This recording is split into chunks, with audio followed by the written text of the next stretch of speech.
Eu preferi estar em cuidados paliativos, sem fazer tratamento, mas pelo menos ter uma boa qualidade de vida e conseguir caminhar, conseguir viver um tempo de certa forma, sabe.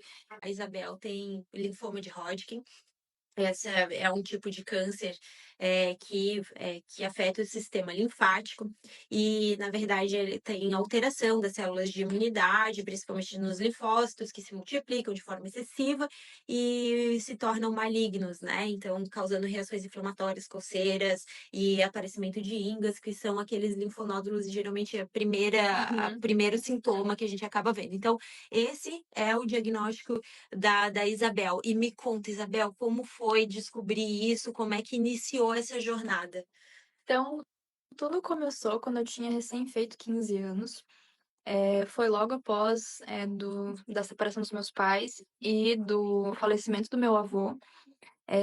Logo depois que meu avô faleceu, eu fiquei doente. No começo a gente sempre achou que era gastrite, porque era o que os médicos falavam, né. Era gastrite, era refluxo, era ansiedade, e na verdade não era, né, era só o começo dos sintomas.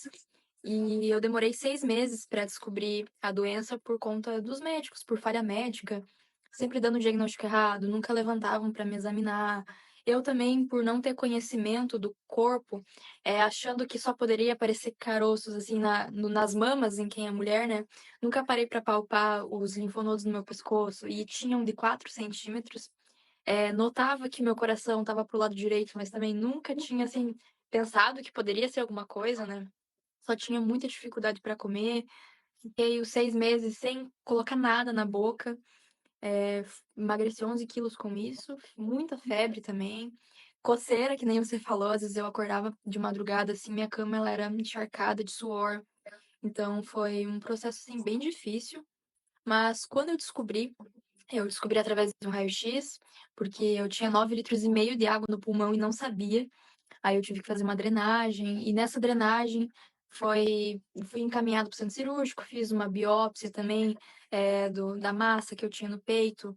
E ali começou com quimioterapias, comecei a responder bem a primeira quimioterapia que eu fiz, tanto que era para mim fazer 12, eu fiz só 8, mas quando eu finalizei as 8, eu fiz um exame de imagem e constou que o tamanho dele estava muito menor. Quando eu descobri, ele tinha 17 centímetros, ele estava mais ou menos uns, sei lá, uns 7 centímetros agora. E daí eu e a atividade dele, a atuação ali do câncer no meu organismo estava muito maior. Aí eu comecei de novo com outra quimioterapia, fui para o transplante de medula óssea, iniciei imunoterapia, até que eu entrei em remissão depois do meu transplante de medula óssea, que foi em setembro de 2022. Comecei depois de 3 meses do transplante imunoterapia de novo, e depois eu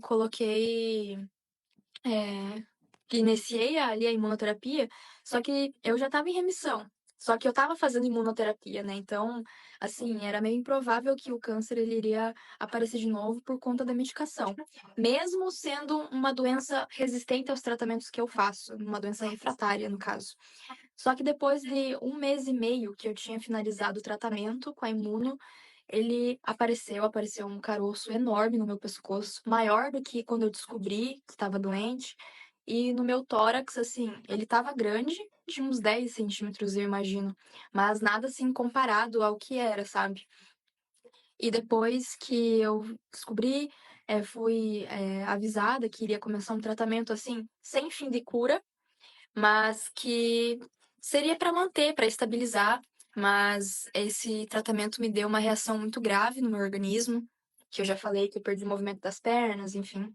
E agora conheci os cuidados paliativos e tô nele por conta das reações quimioterápicas. Certo.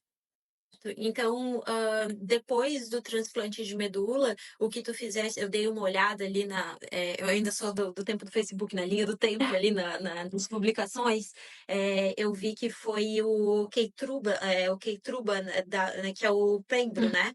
Uhum. E foi a Pembro que na verdade te trouxe toda essa reação? Foi porque eu fiz só uma dose do Pembro, fiz ela acho que final de janeiro, começo de fevereiro, e daí, eu já tive uma reação logo no dia que eu fiz, meu corpo, nossa, doía muito meu corpo, e conforme foi passando os dias, começou as dores e crises de dores na minha perna, sabe. Aí foi suspendida a dose. E depois da pembro, daí eles não te deram mais alternativas senão os cuidados paliativos. É, é porque eles falaram pra mim que nenhum tratamento, seria pra fim de curar a doença. E assim, como eu fui muito exposta a alguns tratamentos, eh, ele não ia me fazer bem. Se eu já tive uma reação muito grave, então ele foi suspenso para que eu não fizesse novamente, porque eu poderia perder de vez o movimento, não conseguiria recuperar, ou até mesmo morrer no meio do tratamento, sabe. Então, foi uma situação bem delicada. Só que eu daí, como tive esse aviso dessas reações, eu preferi estar em cuidados paliativos, sem fazer tratamento, mas pelo menos ter uma boa qualidade de vida e conseguir caminhar, conseguir viver um tempo de certa forma, sabe. Então foi uma escolha minha, mas tecnicamente eu também não tive muita escolha, entende? Sim, é, porque, assim, né, depois como eu tenho bastante caso de linfoma de Hodgkin, por mais que eu não seja médica, né, eu sou advogada especialista em direito à saúde, então eu acabo estudando muita matéria para fundamentar os meus processos, né. Eh Então, assim, o que eu vejo, dentro do escritório é que faz o primeiro ciclo de químio, né, encontra ali qual químio vai fechar para cada caso, existe uma imuno que se faz em primeiro, que é o brentuximab, aí É, eu depois fiz se tu esse. fizeste aí depois faz o transplante, de medula autólogo, que é com a própria medula, e só que o grande problema, o linfoma de Hodgkin, ele tem uma taxa de curabilidade enorme, hoje é o câncer com maior taxa de curabilidade, mas qual é o problema dele? A recidiva. É, Ele volta, né, muito. Daí depois, na segunda vez que ele volta, é feito, e hoje realmente o que tem no mundo de mais atual é a pembro, né, é a primeira linha para a recidiva do Hodgkin.